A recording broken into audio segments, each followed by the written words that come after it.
আজকে একটা বিয়ে বাড়ি গেছিলাম গড়িয়াতে, আর ওখানে গিয়ে এরকম অবস্থা হয়ে যায় বুঝতেই পারিনি। হ্যালো গাইস, আমি সাকিব। দুপুরবেলা আমি আর মামি বেরিয়ে পড়লাম, কারণ ফার্স্টে মামার বাড়ি যাবো, ওখান থেকে গাইস বিয়ে বাড়ি যাবো। তো তার আগে দেখতে পাচ্ছ সেই সন্দেশপুরে খারাপ রাস্তা।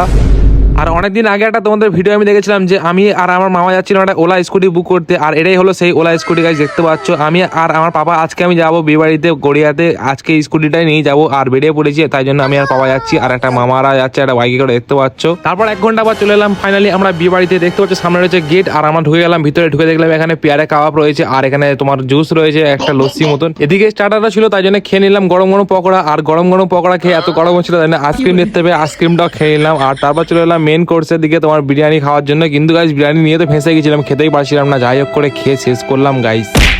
তারপর ওখানে কালো কালার এক ঢোক পানি খেলাম আর চলে এলাম আবার মামার বাড়িতে। তখন একজন আমাকে ফোন করলো, বলে চাঁদনি যাওয়া হবে? আমি বললাম হ্যাঁ একদম, যাওয়া কেন হবে না। তাই ওখান থেকে চলে এলাম আমার চাঁদনি মার্কেটে। দেখতে পাচ্ছ গাইস চাঁদনি এটা পুরো। বেসিক্যালি আমরা এসেছিলাম একটা কম্পিউটার কিনতে, আর এই দোকানে কম্পিউটারটা কেনা হয়ে গেছে। তারপর দেখতে পাচ্ছ গাইস হাতে রয়েছে বিল। আর তারপরে এটা একটু বলছিল যে টাইম লাগবে, তাই টাইম লাগে বলে আমরা একটু গেছিলাম লস্যি খেতে। লস্যি খেতে দেখলাম এখানে পুরো রেডি হয়ে গেছে, আর তাই জন্য এখান থেকে বেরিয়ে গেলাম আর মিনি ব্লগটা গাইস শেষ করলাম। দেখা হচ্ছে পরেরটি ব্লগে।